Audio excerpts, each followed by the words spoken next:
Hello and welcome to the Hoopheads podcast. It's Take Mike two. Benson. Take two. Take two. If you were with us for our live version, you got 3 minutes and 53 seconds of Jason and I trying to figure out why we were each slurring. So, nonetheless, take two. Welcome to the Hoopheads pod. We're here to talk some NBA tonight, and we're going to start with the FIBA World Cup. U.S. currently sitting at 2-0 after wins over New Zealand and Greece. Another game coming up in about 4.5, 5 hours against Jordan. Are you staying up, Mike? No, I'm not staying up. I will hopefully be in bed. I guess I could say I could be getting up. I could maybe catch the end of the game when I'm working out tomorrow morning. Depends right? if you fall asleep in your chair tonight, Mike. It depends if you fall asleep in your chair. No, I'm not going to fall asleep in the chair, man. I'm good. I got a good schedule going this year. I'm not going to talk about it anymore, Mike. I was going to say I'm not going to talk about it. It's like Bruno. You don't talk about Bruno, Mike. I'm knocking on wood, buddy. I'm knocking on wood, man. So, anyway, U.S. 2-0, star of the show, Austin Reaves, baby.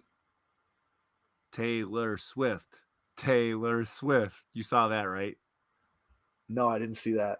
He was like doing a presser, and like fans just started shouting Taylor Swift because there was a rumor that him and Taylor Swift were dating or something. Oh, really? Just a rumor? Yeah. Not true? I don't think it's true, but okay. I mean, I don't know how it could be true. She's here and he's there, and she's been touring all this time. So, anyways, okay. Well, hey, listen, what are you gonna do? More power to him if it's true. I don't know, but yeah, there was some fans just shouting Taylor's. It was pretty good. It's pretty good. Okay, well there you go. Hey, Reaves has been good, man. I mean, he's looked like a real dude, and not that he didn't. Like, what? Like, I mean, Lakers. We're gonna go here. Okay, like Austin Reaves, LeBron, Anthony Davis. Who am I forgetting? Who else is on the team now? Can they be a real team? Can they? If everybody's healthy, they can be. Okay. I mean, if he's as good as what he's been in this tournament and what he showed towards the second half of last season and then on into the playoffs, I mean, it certainly seems like at this point it's pretty long. This has gone on pretty long. If he's just going to be a guy who's a flash in the pan, it seems like he's going to be a real guy. And if that's the case, I mean, the Lakers still come down to two things, right? It still comes down to what version of LeBron are you getting, and can you continue to, at least to some degree, ward off Father Time? And then what Anthony Davis are you getting, and are you getting Anthony Davis at all? Can he stay healthy? I mean, if those three guys, if LeBron is whatever 95% of last year's LeBron and AD is healthy, and Reaves continues to get better, then yeah, I mean, I think the Lakers, look, are they a championship contender?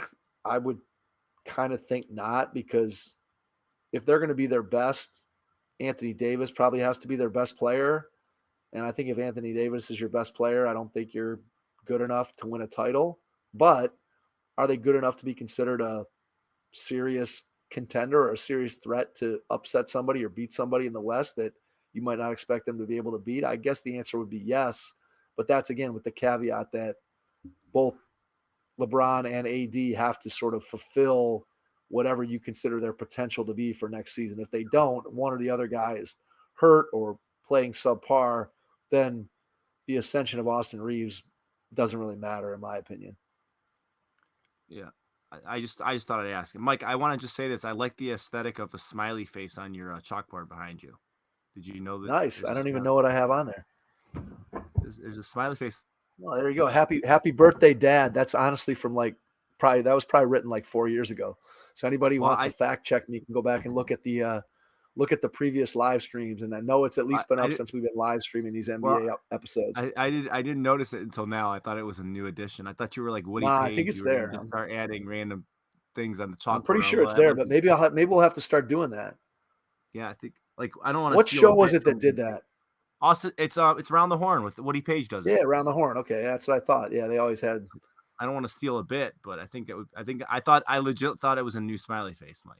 I just want you to know that. So hey, maybe it is. Maybe somebody came up here and did something that I wasn't really aware of. But yeah, Anyway, so okay, so I know we went on a little bit of a diatribe there about the Lakers, but listen, I'm glad for Austin Reeves, dude. He looks like a dude. Like I said, I've caught very little of this FIBA. It's just I don't know that I care. And that's a sad state of affairs, but I don't know how much I care.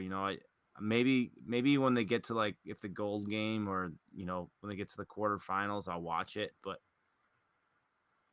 I just haven't had any interest. I've been, gearing up for football and that's really what I've been really focusing on is football and some baseball, but not much. But I haven't gotten too excited about FIBA basketball because it just doesn't resonate. Like I even watched Women's World Cup, and I have not watched. This is a basketball podcast, right? I know, right? I'm just saying, like I just can't get myself excited about this FIBA nonsense. I understand. Look, I think the thing with it's this no, it's this. Listen, none of the mainline stars are playing. Like Luka is really the only one that's playing, right? Like, is there another top like 15? No, I don't think there's another top. I don't think there's another top 10 player in the league playing. I mean, Anthony Edwards is probably the second best player playing, right?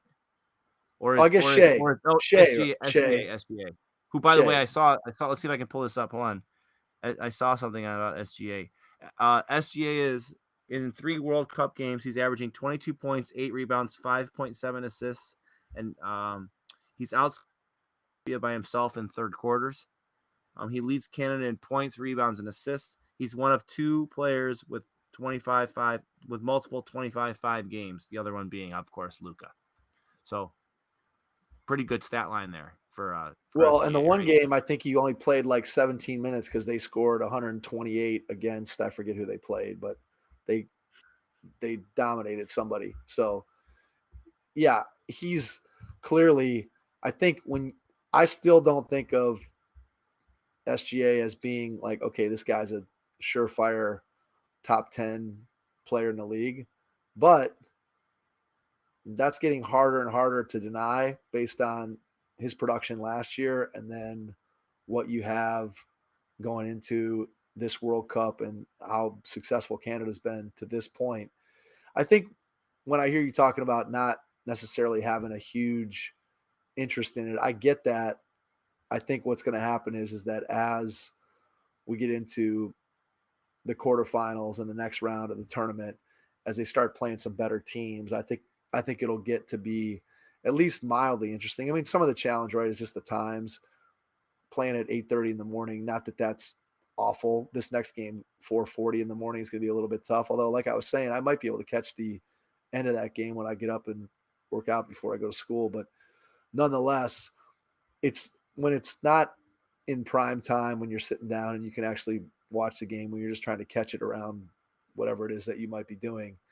It's a little bit hard. But to your point, I do think that without the lack of stars, both for the U.S. team and then on a international level, those guys not playing, so you don't have Jokic and Jamal Murray and Giannis obviously is hurt and Porzingis isn't playing, and I guess France had Rudy Gobert and the Dominican Republic has Cat, but with the Dominican Republic, by the way, 3-0, and I think that if I'm not mistaken, I think that's who the U.S. is slated to play in the next round, if I'm not mistaken. I mean, I trust you more than I trust myself to know that because I have no clue. France beat Lebanon today to avoid taking the collar, but they are out. France is out. Did you know that? I didn't know that. They lost their first 2 games. How's that happen? What's that going on? They got beat by the Latvians. Canada killed them, and then the Latvians beat France as well. Philippines 0-3. Your boy Jordan Clarkson couldn't pass his way to a win for the Philippines. Can I explain this to me? Explain this to me. Like, how are all these guys playing? Like, Jordan Clarkson wasn't born in the Philippines. Like, how? I mean, obviously, he has somebody somewhere in his family. I was reading somewhere today, I forget, I think it was Angola's coach, because they lost to the Dominican Republic.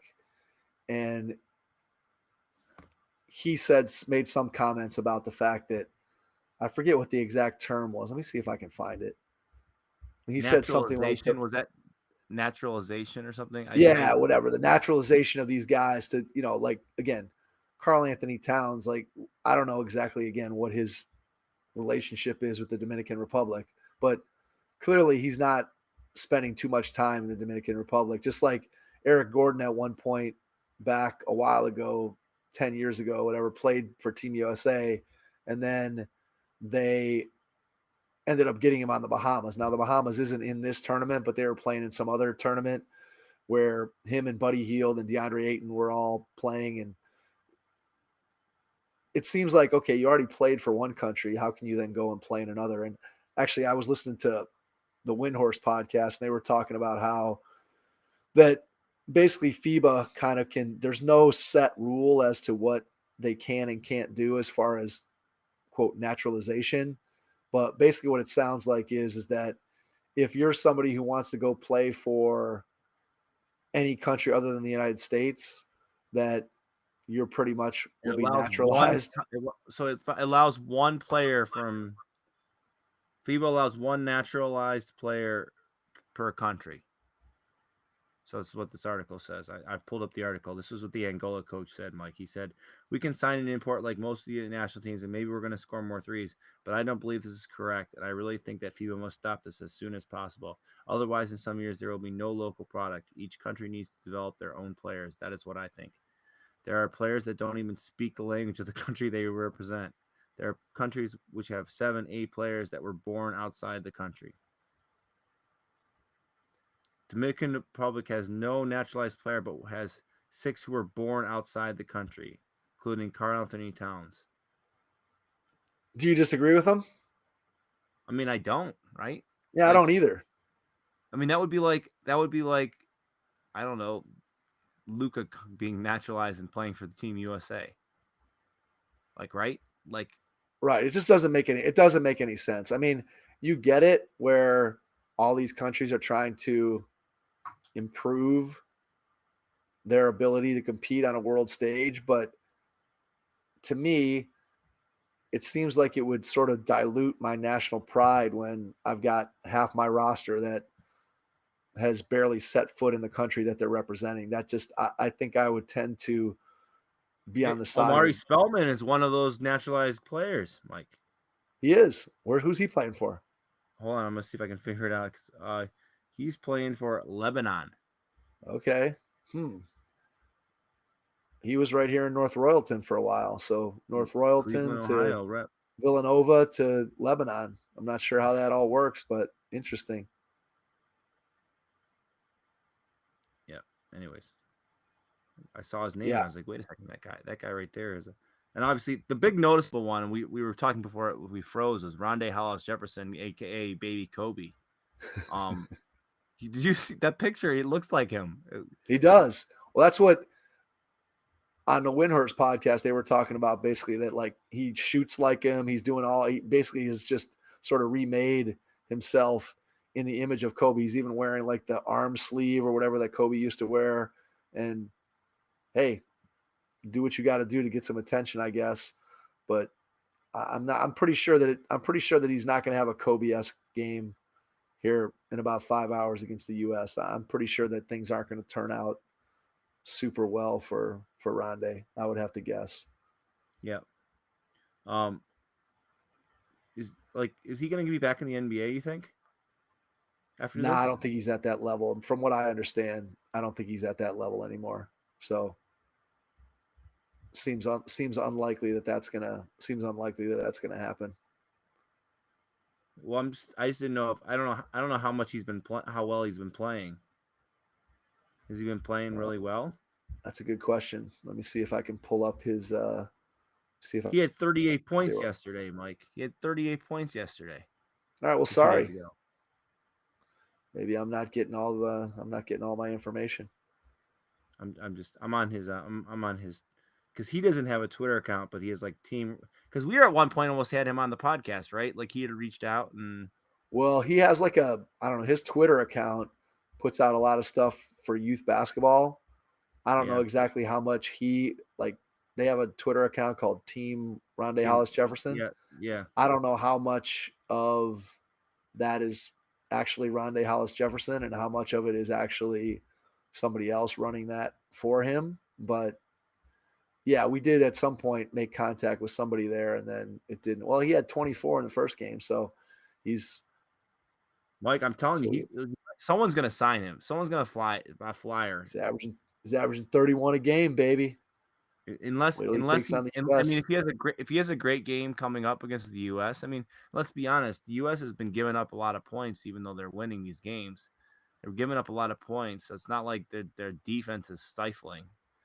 So he could have a good game here, and this is probably the one that has the most eyes on it for him to have a chance. So he, if he goes out there and plays well, like a team taking a flyer on him, would you be mad if the Cavs tried taking a flyer on him for a cheap amount of money? Like if he was the eighth man? I mean, again, he's a back end of the roster guy. He's been out of the league for a couple of years, so it seems highly unlikely that he'd go from a guy who's been out of the league for a couple of years to somebody that would actually be a real contributor. Now, maybe again, you sign him at the back of your roster, but I don't see him being a guy that's going to completely come in and suddenly be part of your rotation. I mean, that doesn't happen very often for a guy, but who knows? I mean, listen, I just wanted to ask a question. I just wanted to ask a question there. All right. Yeah. I don't see him being back in the league, but I could be wrong. But once a guy's gone for that long, I'm not sure I'm buying it. Yep. All right. Anything else on FIBA, Mike? Or Paolo's looked good as a backup center. Playing small ball. He's been good. Okay.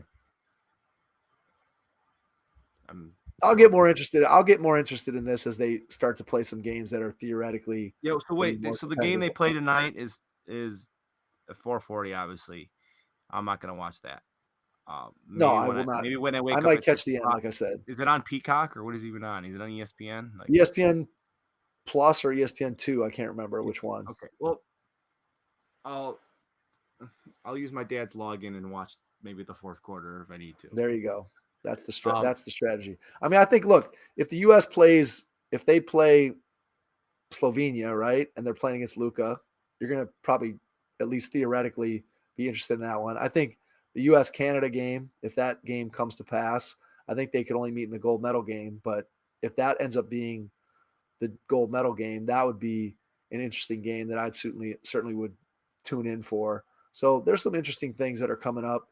And this team, like you said earlier, lacks the biggest name stars, but I do think they have some interesting young guys and up-and-coming players that when I look at Edwards or I look at Halliburton or I look at Austin Reeves, they're guys that they're fun to watch. They're interesting.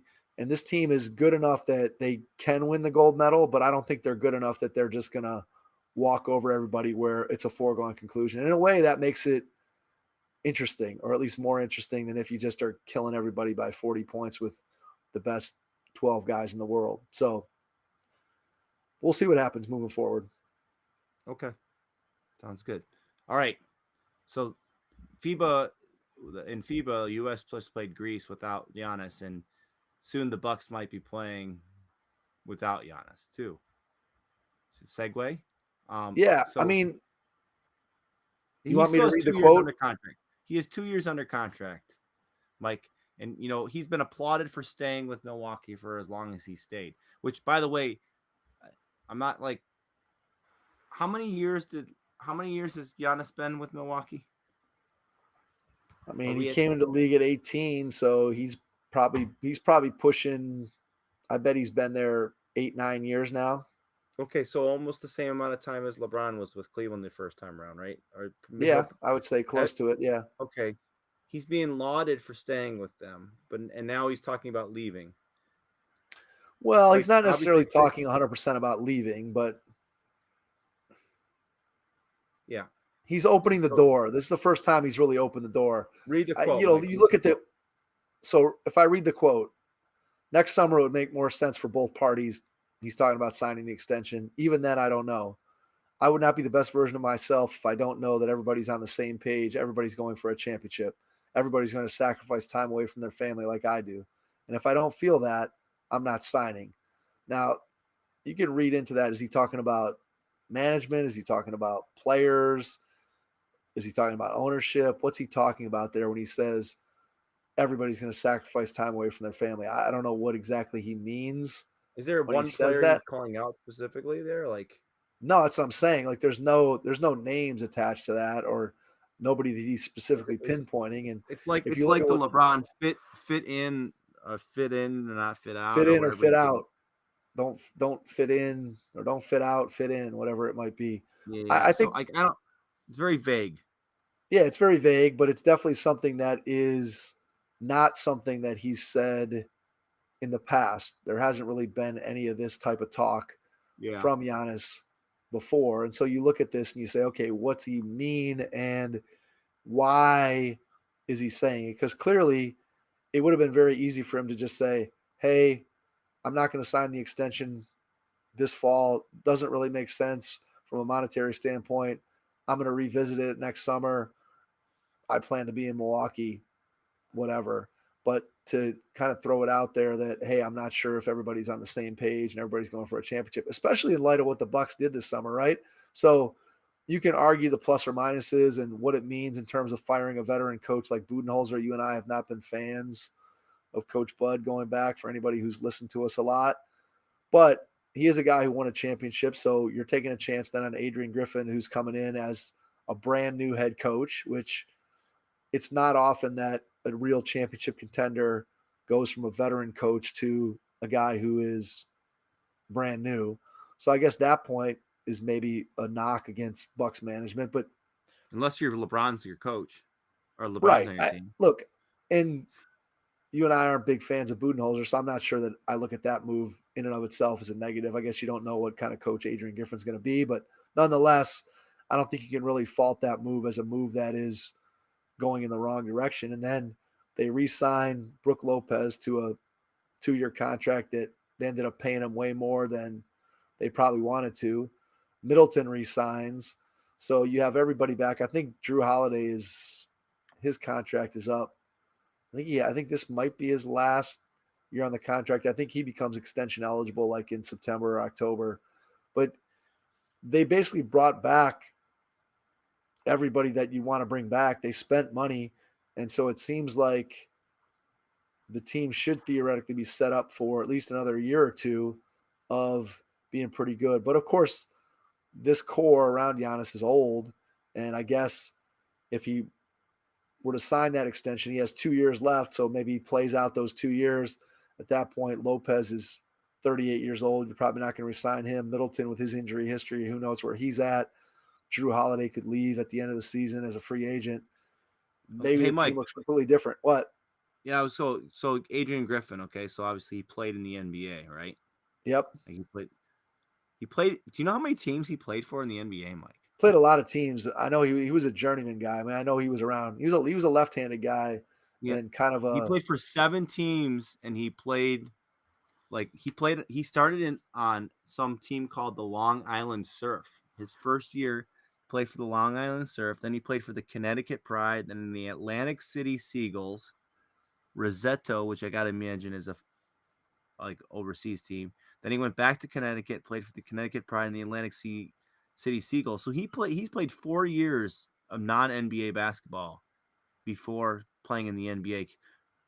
And he played for Celtics, Mavericks, Rockets, Bulls, Mavericks again, the Bulls again. And he ended his career, the last year of his career was the last year Seattle was in Seattle.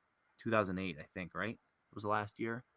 Last year Seattle Supersonics. Yes, because that was Durant. Durant played 1 year in Seattle. Yeah, Durant played his rookie year. Adrian Griffin was the bad luck charm that makes Seattle move to. No, I'm just kidding. Joking. There you go. But who knows? Who knows? I mean, he's been an assistant in the NBA since he retired, basically in 2010. So you think he knows his stuff, but I mean, you can't like that now. That guy's got to be walking on eggshells the whole time because of this whole Giannis situation, right? I mean, it just depends. Again, you don't know what his relationship is like with Giannis. You don't know if he's going to be a good coach or not be a good coach. I just think that it's a risk, right? It's a risk. I mean, Bud, you know what his shortcomings were, but he did win an NBA championship.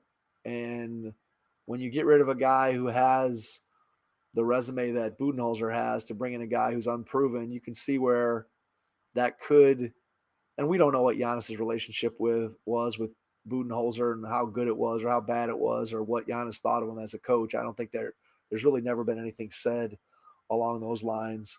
So it's hard to really know what he thought about that move. But I think, again, overall, if you look at what the Bucks did this offseason, I don't think you could possibly say, hey, the Bucks screwed things up by doing what they did. I mean, they brought back a team that, for all intents and purposes, going into the playoffs was, if not the favorite, certainly one of the 2 or 3 favorites to win the NBA title. And then Giannis gets hurt and the team kind of implodes around him and they just succumb to Miami getting super hot and Jimmy Butler having an unbelievable series and things just don't go their way.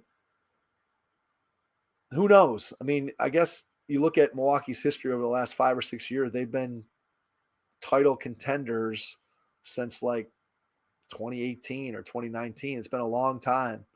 And you remember the one year they were up 2-0 on the Raptors and then lost 4 in a row. I think that was in the Eastern Conference Finals, if I'm not mistaken, maybe 2019.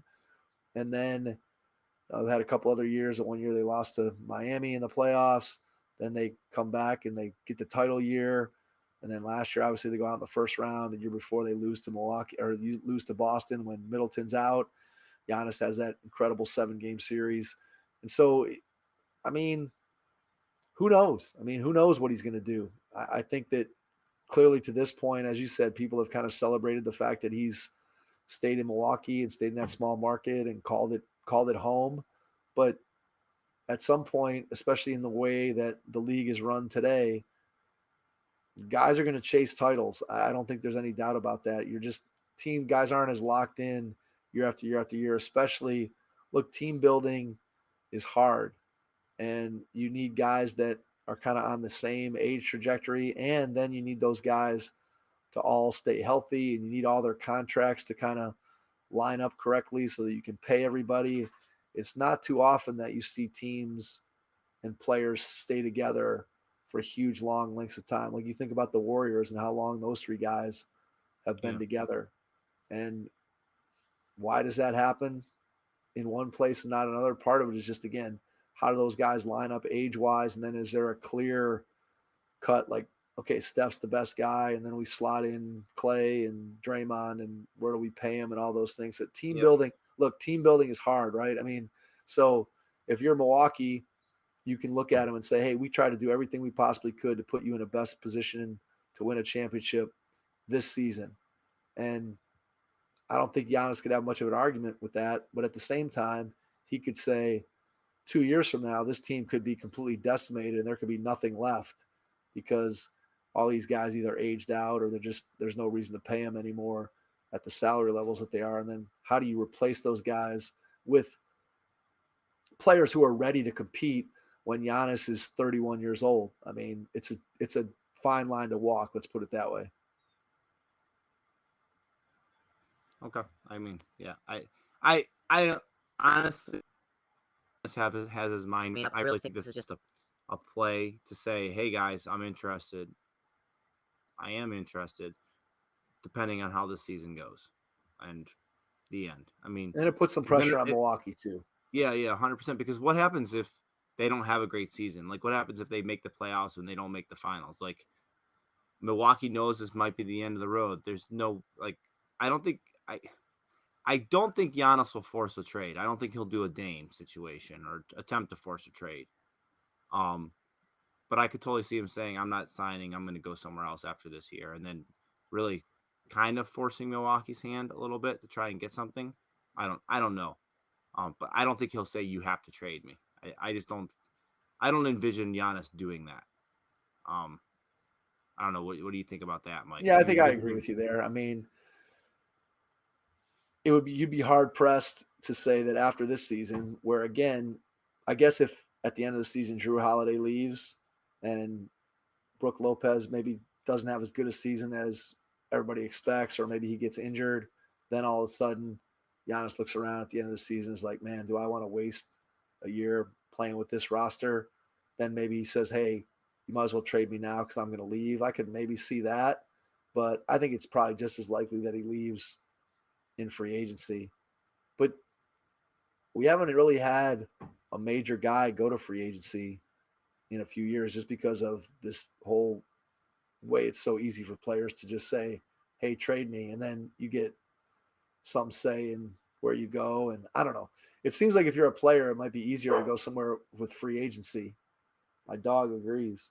You go somewhere with free agency, and then the team doesn't have to give up any assets to trade for you. So look, like I said earlier, team building is hard, and even being a player and deciding where you're going to go and what team you're going to play for is difficult. So it remains to be seen what ends up happening. But Milwaukee should still be a favorite this year going into the season as far as true title contenders. Milwaukee's still got to be in that group. Okay, I agree, 100%. All right, anything else, Mike? I got a quiz for you. I got one last thing. All right. I'm going to read you some quotes, and you're going to tell me who these quotes can be attributed to. They're all attributed to one player. Ready? Sure, go for it. I'm excited because I know I can do it. That's the exciting part for me. I'm like, yo, let's get back in the gym. I'm excited. I get to do something I love to do at a high level, regardless of what people say. I'm a 3-time All-Star, All-NBA player, All-Defensive Team. I've done things. I'm not somebody that hasn't done anything. But at the end of the day, that's what you want to do. You want to go out and compete against the best in the world and be one of the best. And there's one more. This player has the goal of returning to dominate people next season. Who am I talking about? Well, it can't be James Harden because he's not been on the all defensive. It is not James Harden. It is not James Harden. Is it an old teammate of James Harden? No, this player is related to James Harden. They are connected in a way, but they have not been teammates. Not Ben Simmons. Simmons, baby. Ben Simmons. Okay. Well, I thought when you said I was going to read quotes, I thought it was either going to be Harden or Westbrook. That's where I was thinking you were going. But that's good. That's good. All right. Good so here's the opening paragraph from this article. If anybody wants to check it out, I'm reading it on the website Andscape, written by Mark J. Spears. Here's the opening paragraph from the article. While seeing will be believing for a long skeptical NBA community, Brooklyn Nets forward Ben Simmons appears to have his all-star swagger back mentally and believes his battered body will be rejuvenated for a comeback chapter next season now that he feels the best he has in 2 years. So come on, Ben Simmons. Give me a break. No, you're not buying it? Okay, here we go, Mike. Who's playing more games this season? Ben Simmons or Zion Williamson? Simmons. Oh, really? Yeah, Simmons. Okay. I think both guys are going to be relative. I mean, look, Simmons should be relatively healthy. I mean, he hasn't played in 2 years, right? Right, but whatever. I don't know. I guess he's had the back issues, which are always dicey whether or not you can come back. But I don't see why he doesn't play. And he's 25 years old. Zion's what, 20? Zion's 23 now, maybe 22, something like that. Yeah. All right. We'll Zion's still getting his 250. Okay, but we'll keep it up. How many games has Simmons played? Oh, he's played a lot. Let's throw a number on Simmons. Let's put it this way. All I will tell you is that Ben Simmons' next contract, if he doesn't live up to the quotes that we just read, if he doesn't live up to those quotes, his Ben next Simmons contract is 27, Mike. Yeah, Simmons is going to look a lot. Simmons' next contract is going to look a lot different. How many games do you think Simmons has played, Mike? What's he, 27? Yeah. So he came in the league at 19. So he's played. I guess last year he didn't hardly play at all, but early in his career he probably played. He played 42 70 games last year, Mike. He played 42 Oh, games did he? last year. Okay, yeah, I guess at the beginning of the season. So let's say he's probably averaged. I would say he's easily averaged 60 games a season. So he's probably played. I'm going to guess he's played 400. I'm going to guess he's played around 400, Less than that, 400 Mike. games. Less than that. Less than 400? 317. 317. Wow. Okay. And how many seasons Wasn't has there he a played? year? Wasn't there a year he was like out though the whole year? You got to count. His first, yeah, I guess his 22, right. 20. He sat out his play. he sat out his rookie year. Yeah. Sat out his rookie year. So yeah. So he I played, guess that but makes sense. but you're right. But you're accurate though, because his first year he played 81 games. The second year he played 79. Then he played 57, 58, and 42. So in his 5 years that he's played, and you got to remember the 57 games played was in COVID year. So right. that I mean, but so all of his years that he's played, played a game, he's played at least, 42 last year. But I mean, that's still really, when you think about it, it's not really very many games. I mean, that's not even 4 full 82 game seasons, which is kind of crazy because, again, you think about players in the past who guys basically played night in and night out. They almost played every game.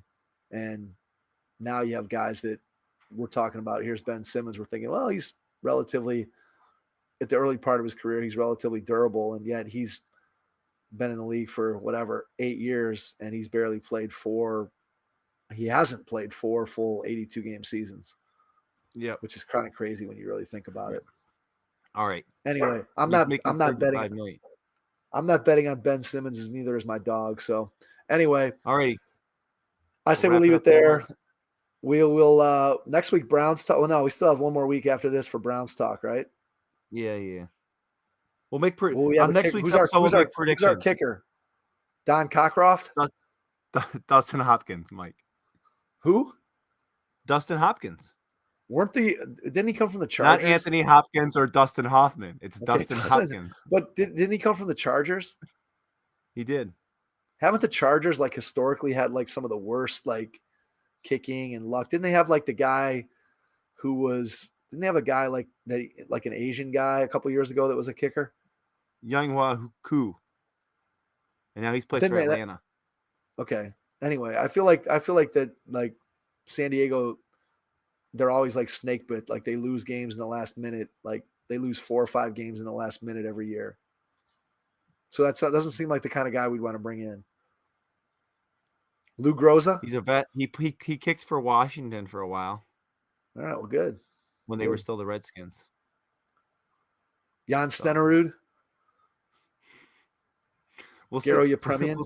So next week on the episode, Mike, I think we talk about whatever FIBA is, and we make a prediction for the Browns season. We put our records out there. So you think about sounds good. We can do it. Let's break down the numbers, and then maybe we'll break down Ahsoka episode 4, since we didn't actually break down episode 3 because it happened in the original podcast. But we're not breaking down that Orange Lady's episodes, man. Why is she orange, by the way? It's her alien race. I don't remember what it is. Oh, okay. She's not a scroll. That's another Disney Plus show, Mike. What? Your dog says go to bed. Yeah, my dog wants us to end it. All right, let's leave it there. I'm gonna get the dog outside, and to everyone out there, thanks for listening. And my dog's getting excited at your dog barking right now. So. Good, perfect. Maybe they can talk to each other. They can do the podcast next week. All right, we'll see everyone next time, man. Appreciate it. Get more viewers. Thanks. Yeah. All right, we'll catch you on the next episode.